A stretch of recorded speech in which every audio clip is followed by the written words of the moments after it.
Good morning. Welcome again to Life Point Crossing. Hey, we're in this series, as you are aware, on meeting Jesus, and I feel like this has been maybe like the best series ever from my perspective, which is good because it's hard to follow that kind of bumper and not have it be a letdown. It makes you all excited to meet Jesus. I love that. But you guys, if you were here week 1, of course, we saw there was no barrier to meeting Jesus, and that was wonderful. Week 2, we saw that since there is no barrier and we meet him, what happens is we meet him, but he doesn't leave us where he finds us. We change to become more like him. Last week, if you were here or if you weren't, we saw that we actually, though, can mess it up.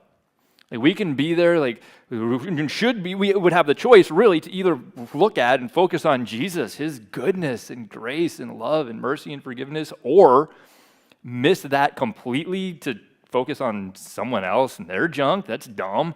And so today we're going to have another meeting. We're going to see some other people who meet Jesus. It's going to be amazing. When I was growing up, there was a Hy-Vee in our town in South Dakota. Yeah, actually, Laura and I even remember before there was a Hy-Vee, but there was a Hy-Vee, and in front of the Hy-Vee, there was a Hy-Vee soda machine. Across the street from Hy-Vee and the soda machine was the middle school, which happened to have the best tennis courts in town. Well, I played some tennis. It was never really good, but I like to play tennis. And very regularly, after I played tennis, I would go to the Hy-Vee soda machine, I would put a quarter in, I would press the button that said grape, and then very reliably, I would have what I could only describe as a premium beverage experience.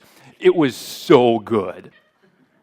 And y'all are laughing. Maybe that's because you're like, oh, how foolish that you wouldn't have known to expect that from Hy-Vee grape soda. That's how I'm going to choose to interpret that for the next 30 minutes or so. But it really got to be a thing. When we got married, they had a 2-liter bottle of Hy-Vee grape soda in a bucket of ice at the head table for me. I get Hy-Vee grape soda for Christmas from my in-laws, because we moved away to where there was no Hy-Vee. But even way back before then, even in high school, it kind of got to be a thing because, listen, for being cheaper than anything else, it was better than everything else. And so even though it was about the most looked down on thing you could do to drink store brand soda, I don't know if that even makes sense to young people now. I think maybe that's changed. I hope it has because it's really stupid. But at least in the early to mid 90s in South Dakota, that was like really the most uncool thing you could do was drink store brand soda. But I started telling people. And of course, it took a little bit of convincing sometimes. People would like, why would I drink store brand soda? But I had tasted it and it was so good. And so what would happen most of the time is I would have a friend with me. I'd say all right, here, it's only a quarter. I got this. I'm going to buy this for you. Just try it. Just taste and see. And you know what? Sometimes people weren't into it. A couple times I remember people, I think it was my mom specifically, for what it's worth, who said it tasted like Dimetap. And I'm like, okay, well, but right on for Dimetap. They're doing a bang-up job with the cough syrup. But a lot of people really did. And a lot of my friends really were surprised. So that really is pretty good. It actually kind of got to be a thing with some of my friend group where then other people would come to me and say, hey, Ross, the other day I was out with so-and-so and I took him and I bought him his first grape. Oh, really? What do you think? Oh, he loved it. Yeah. And it was kind of got to be some a little bit of a fun thing for my last couple of years in high school, at least enough so that I remembered it to put it in the message, and that's pretty good impact for store brand soda. Well, if you've spent a lot of time in church, you might have already some idea where this message is going, and that's okay, because listen, if that's how we're going to respond when I meet a really good store brand soda, what are we going to do when we meet Jesus? Like real Jesus.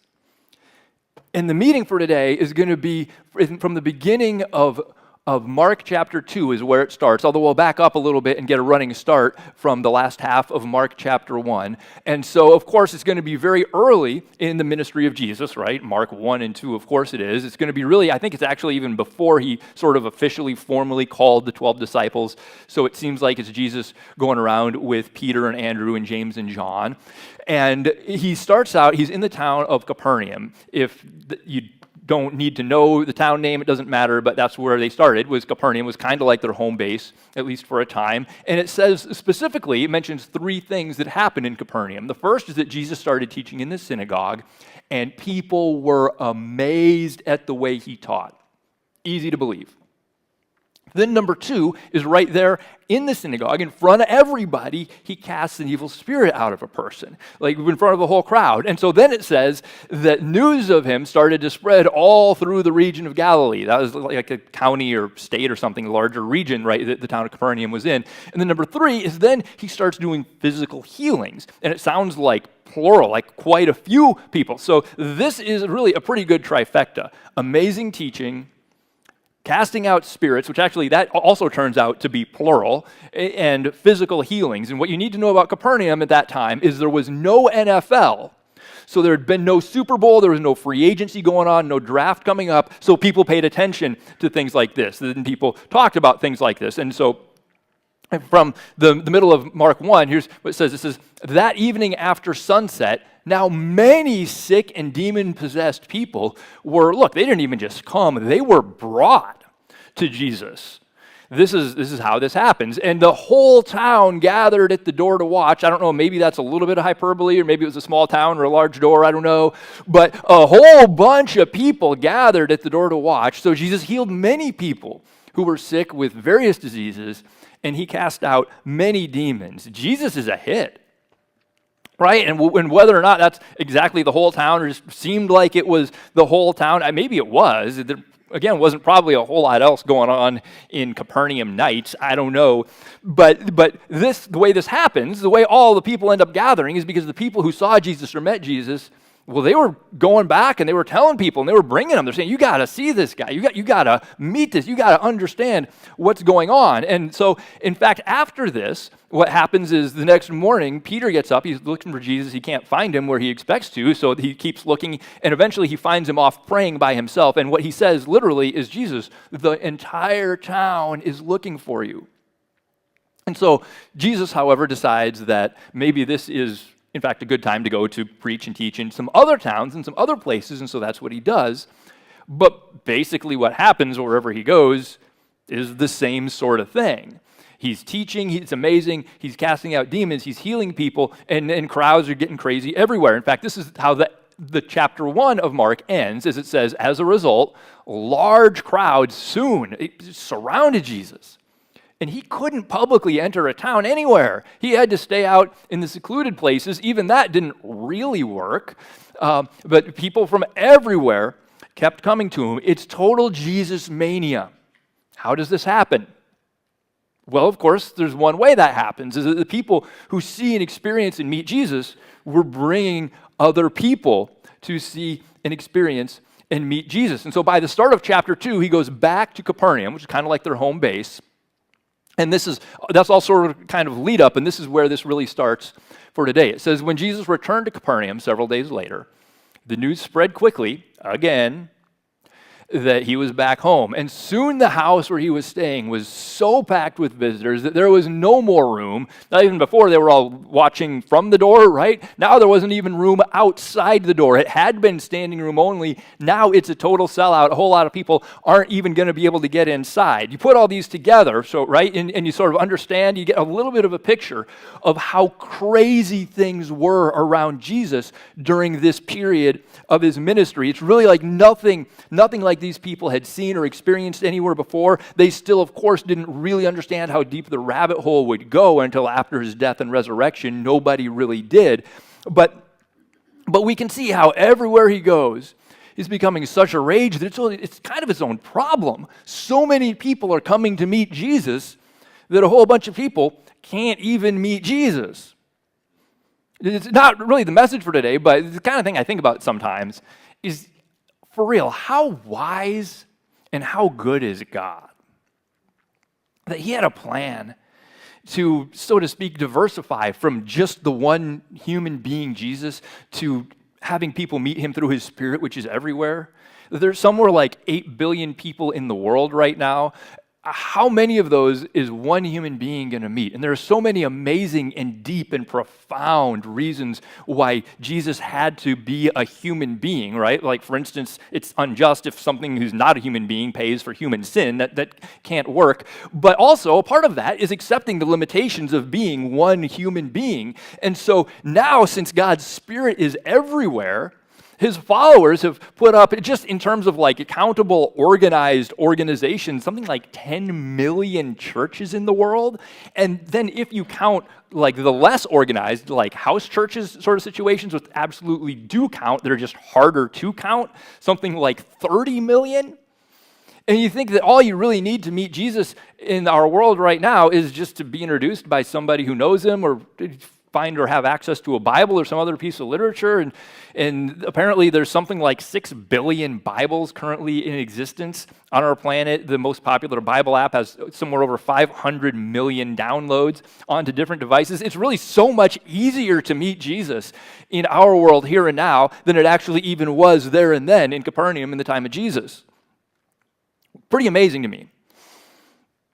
But what do you do if you're there and then in Capernaum in the time of Jesus? And maybe you have a friend who you know, like, Jesus is obviously so good. Jesus can help this person. But you show up and you can't even get to him. There's this crowd everywhere. What do? Do you just turn around, go home? Your friend's just going to suffer? I don't know. Maybe some people did that. But I'll tell you this, if they did, we're not reading about their story today. Because here's what 4 absolute heroes did. How great is this? When he was preaching God's word to them, 4 men arrived, literally carrying a paralyzed man on a mat. And they couldn't bring him to Jesus because of the crowd, so what? Well, so they climbed up on top of the building and literally dug a hole through the roof above his head. Then they lowered the man on his mat right down in front of Jesus. They know that Jesus is so good. And so when they meet Jesus, they bring others to meet Jesus.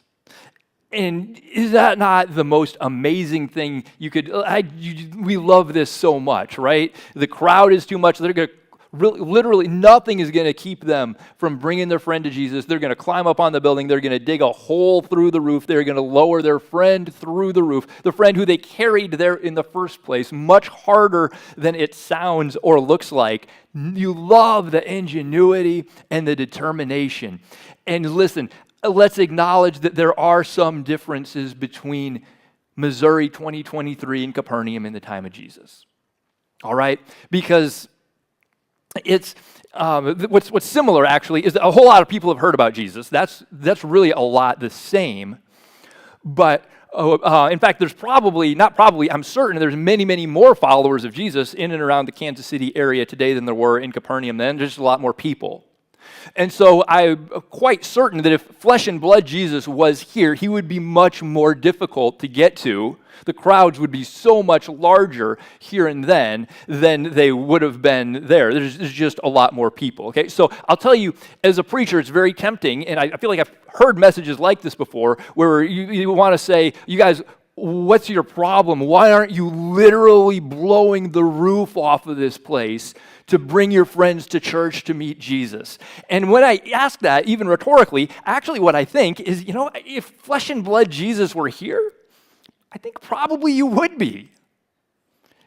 But he would be so impossible to get to. There would be so many people. And so that really is a little bit different. I believe 100%. I believe God works uniquely and powerfully in the corporate gathering of his people. That's a big reason why I've given my life to do this as a pastor, all right? But there is a lot of overlap, but it's also not exactly identical of bringing someone to church and bringing somebody to meet Jesus. Those aren't exactly the same. So I want to try and be careful with that and acknowledge that. Also, Jesus is, of course, doing some pretty amazing supernatural things. He's healing people, physical healings regularly and amazingly. And so that's going to drive excitement and generate some interest, especially if you have a friend who's paralyzed, and you would love him and you would love to see him be healed and walk out. That's going to drive some urgency, okay? Because what if you come back tomorrow and now the crowd is even bigger, you can't even get up onto the roof? Or what if he leaves town again? He did that before already, and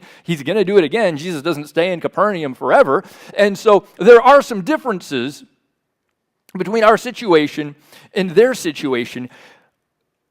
But look at what happens next, which is maybe not as different as it could be, is seeing their faith, Jesus said to the paralyzed man, not even get up and walk. He says, my child, your sins are forgiven. Isn't that interesting? It's pretty obvious, isn't it, that these people brought their friend because they were hoping for physical healing. All they were looking for, all they could have wanted or expected or hoped or prayed for was a simple miracle of make my paralyzed friend walk, which is in fact a pretty big deal in and of itself, of course, and really all anybody could have expected, right? Probably until this moment right here. Probably nobody in the history of the world had ever had their sins forgiven in a situation like this with a person, even like Jesus, who of course was more than a person, which is sort of the point. But people, of course, had been beginning to wonder if maybe he was the Messiah. He was doing supernatural things. But you remember that all they expected from the Messiah anyway was to be a God-sent political or military leader who was going to free Israel from the Roman oppressors. They had no concept of a Messiah who was in fact a God in human form to satisfy justice for sinful human beings and reconcile them to a holy and righteous God. That wasn't even an idea. And so that's actually, to be fair to the text, why Mark includes this, surely, is because he wants us to understand who Jesus was, which is very, very similar, really, to last week, what we saw at the home of Simon the Pharisee, when some of the teachers of religious law who were sitting there thought to themselves, what's he saying? This is blasphemy. Only God can forgive sins. Well, yes, that's really kind of the point, is it's true, only God can forgive sins. But Jesus just forgave sins, so Jesus is God. Yes, that's really the main reason I think is fairly clear why Mark includes this in what he writes for us. But look at how good this is. These guys brought their friend to meet Jesus, hoping just for physical healing. And of course, an exchange takes place between Jesus and the religious leaders, and then he does heal the paralytic. He arrives being carried on a mat and lowered down through the roof. He leaves by getting up and walking out on his feet. But what his friends hoped was going to be the whole Sunday, when they meet Jesus, that's just the cherry on top. And how excited were those friends that they had done that to bring their friend to meet Jesus. And there is more to and more ways to having somebody meet Jesus than just bringing them to church on a weekend. For sure that's the case. However, it is probably the easiest and most effective way for most people to do that. And as it happens that Easter is 2 weeks from today, that along with Christmas Eve is the most likely time for your friend to accept an invitation to come and perhaps meet Jesus. In other words, your friend's going to be a little bit lighter in 2 weeks when you're trying to carry him in on the mat. And the crowd, of course, is going to be a little larger, but that won't be an obstacle at all, for sure. There'll be plenty of space. And maybe that roof is going to be a little bit easier to dig through on a day like Easter. Because again, coming to church on a weekend is not identical to meeting Jesus. Those are not exactly the same things. However, it is probably the most common and most reliable and easiest way for people to help their friends meet Jesus. Some of you are just very, very gifted, right? Probably one or two of us in this room, you sit down on a park bench and 10 minutes later you've introduced something to Jesus and you do not understand why everybody else does not have that same experience and have that happen the same way. Well, the answer is because you're just uniquely very gifted in that. Most of the rest of us could never imagine doing something like that. However, you do have people in your life and relationships that you've established, maybe intentionally or maybe just kind of accidentally as you go through life, just living the life that you do, that have come to a place where you can do this for them. And Jesus is so good that when we meet Jesus, we bring others to meet Jesus. And in my experience and observation, the most common way that happens is on a Sunday morning church service, and maybe the most common day that happens is Easter. I know anything with God, Jesus, church can be awkward and a little bit weird in our society, okay? I agree that if someone comes to my door and wants to have a conversation with religious overtones, I don't want to have that conversation either. I recognize they're well-intentioned, but they're a stranger. I'm at home. Leave me alone. I get it. That's why I never tried to bring Hy-Vee grape soda to strangers on the street or in their home. But it was a lot easier with people who I had a relationship with. And that was really not so difficult. And I'll tell you that a lot of times when I started talking about it, they were very, very skeptical, right? Probably they had a drink that they liked already. Maybe they were open to something new, but they probably weren't looking for it. And probably they had all had some previous experience with store brand or knockoff soda that was probably a little bit of a suboptimal experience. I understood their skepticism. They'd had some other flavor of Hy-Vee soda or a Shasta, if you remember that, or a Sure Fine. We didn't have a Walmart in our town at that time, so no one was slamming the Dr. Thunders or the Mountain Lightning, but everybody had had a store brand soda, and generally they hadn't had that good of an experience with it, right? But I had tasted plenty of times, and it was so good. It was so good. And so I said, you know what, just try. And a lot of times, people weren't into it. But you know what? Enough times, quite a few times, they were. And so I don't know that this church or any particular church is the one or the best or the right church for everybody. For sure, I hope this is a church for anybody. But probably it isn't for everybody. For some people, the music's going to be the wrong style or the wrong volume. Some people think I preach too hard or not hard enough. Maybe it's too long of a drive for some people. If you have stock in Dunkin' Donuts, you don't want to support somewhere that buys Lamar's, whatever it is.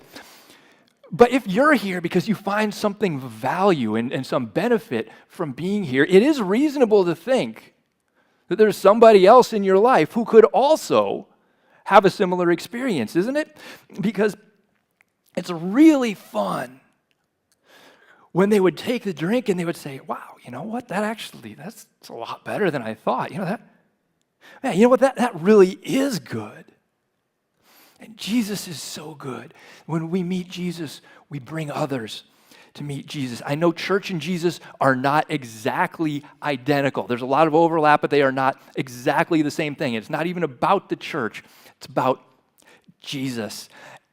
But bringing them to church is one of maybe the most effective way. So I know there are obstacles, right? In this event, of course, it's the crowd and then the ceiling that they have to dig through. Our obstacles are a little bit different. I'm not going to I don't want to super allegorize or whatever, but maybe the crowd is a little bit similar to the thing in our society where there seems to be some sort of pressure where you're not supposed to encourage other people to believe what you believe, which, for one thing, if you think about that for 3 seconds, you realize that's immediately self-contradictory, and they are demanding that we believe what they believe about not encouraging people to believe what you believe. It's completely philosophically bankrupt. But also, honestly, I think it's about 4 people on Twitter. And for sure, no, seriously, the internet isn't real. It's really, really not. For sure, the people in your life, they know you. You know them. They know that you found Jesus to be good, and that you want something good for them.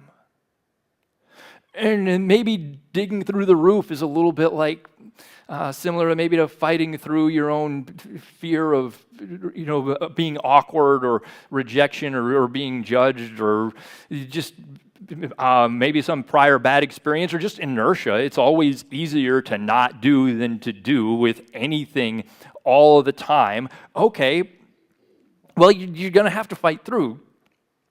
Do you believe Jesus is good?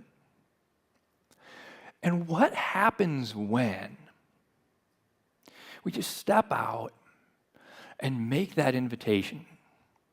What happens? I don't know. Maybe nothing. Maybe it's awkward.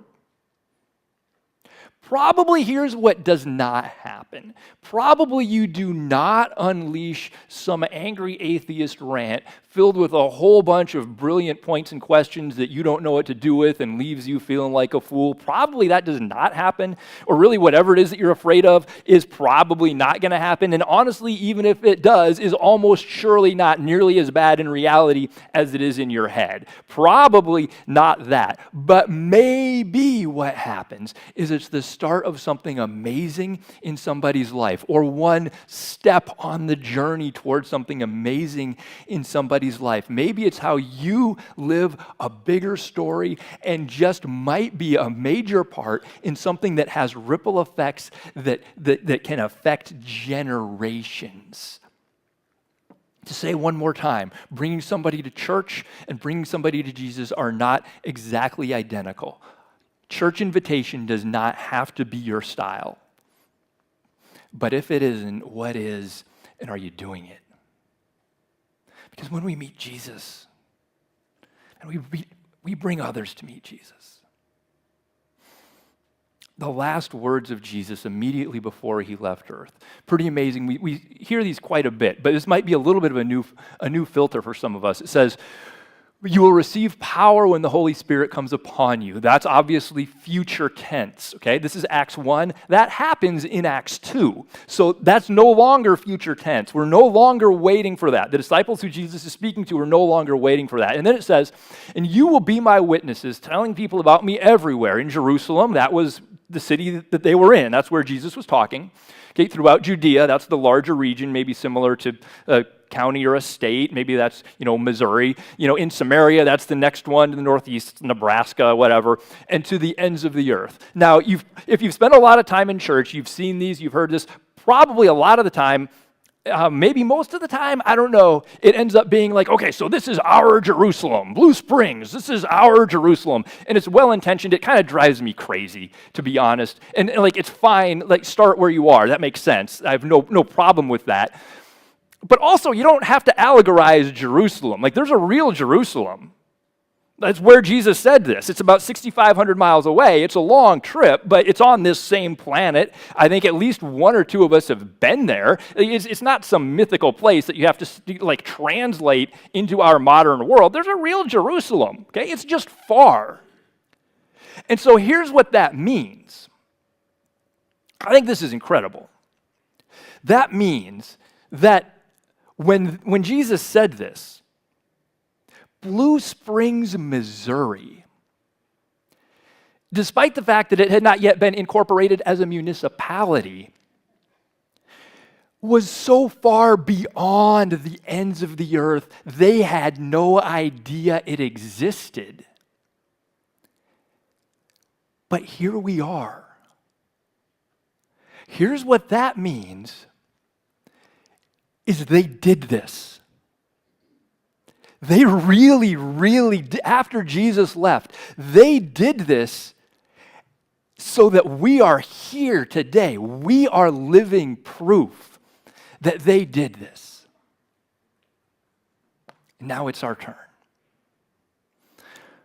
So we're trying to make it fun and exciting for you to bring people to Life Point Crossing on Easter. That's why we have a petting zoo coming with, among other things, a baby kangaroo. We think that's pretty fun. We hope that, we just want to make that easy and fun for you as much as we can to bring your people to come meet Jesus. I will tell you, the idealist pastor in me wishes we did not have to do that, but the realist understands that in Missouri 2023, a lot of people are going to need a reason, so we hope that's a fun one. Okay, that's what we're doing. Here's what we want you to do, okay? And I know this is dirty. I'm going to ask anyway. You take those cards that you had to move from your seat, or whether or not you use the cards doesn't even matter. We're just trying to give you the tools to make it as easy as you can, okay? And pray. Pray and ask God who he would have you reach out to. You're probably going to have to reach out It's probably not going to happen automatically or by accident. I don't know, maybe some of you will kind of drop some opportunity right in front of you that you can't ignore or work around. But most of it, we're probably going to have to reach out. But will you just do that? Will you just pray about who he would have you reach out to and bring to meet Jesus on Easter? Do you believe Jesus is good? I do. Do you believe that if somebody else tastes what you have tasted, they would also believe that Jesus is good? I do. Let's not let the opportunity that is Easter 2023 slip away. This does not have to be the way you engage in bringing people to meet Jesus, but it's probably the best one for most of us. Okay, let's pray. Father, thank you so much for Jesus, first of all, who came to rescue us when we could do nothing to save ourselves. And for those amazing heroes, those apostles and those people in the early church who took Jesus' words to heart and literally took the message of Jesus far beyond what they even could have comprehended as the ends of the earth, which is what it took to reach us. Listen, still praying, if you're here today and maybe you've never taken that first step to meet Jesus, to step into a relationship with him, you have every opportunity, but there will never be a better one than right here, right now. It's as simple as this. Every one of us has sin in our lives. There have been things that were wrong. We knew they were wrong. We did them anyway. And for a just God to be just, that sin has to be paid for. There has to be a penalty for that. And the wage of sin is death. But that's why Jesus Christ came, lived, died, and was resurrected to take and to pay that penalty for anyone who would believe in him. And that can be you right here, right now, just right where you sit. You can talk to God, say out loud or even in your heart, and he'll hear you. Just pray like this. Pray, God, I believe that Jesus Christ came and died and resurrected so that I could be forgiven and be adopted as a child in your family. Please come into my life. Forgive me and adopt me. Begin to make me into the person you have created me to be, and give me the life that you have for me. If it's the first time you prayed a prayer like that, it's not the words or the prayer that saves you. It's that you put your faith in Jesus. God's grace comes to you through that, and you are a new spiritual creation, forgiven and adopted as a child in his family. Please, the best thing you can do for yourself is to not do it yourself from here. Let somebody know. Send us an email if you're watching online. Come out to the point when we're done here and talk to the person that'll be there. Let them know the decision you've made, so we'll be able to be in touch, to have you walking down a good, healthy path, taking some good, positive steps in this new life that Jesus has for you. And for the rest of us, I hope this isn't, I really, truly, desperately hope this doesn't come off as some way as manipulative or self-serving. I know that's a danger, but the reason I take that danger is because it's worth it to show people what it is to meet and follow Jesus, for them to be able to taste something that's as good as we have. Will you, right where you sit, will you commit to taking that step sometime over these next 2 weeks? And let me tell you, the sooner the better, because you will forget and the time will slip away. To reach out, to find somebody who you know does not have a church, who, if they have kids, are just like animals, or maybe are just in the spot where the petting zoo doesn't mean squat, that you'll say, hey, why don't you come to church this Easter with us? You think you're going to like it. As simple as that. Father, we're so grateful for the opportunity that you give us to live a bigger story. And it's so scary when we're in the moment. It's so scary when we don't know how things will go. But we ask for your supernatural spirit to give each one here the courage and the strength and the follow through to step in who you've called us to be as your ambassadors here at the ends of the earth in Blue Springs, Missouri.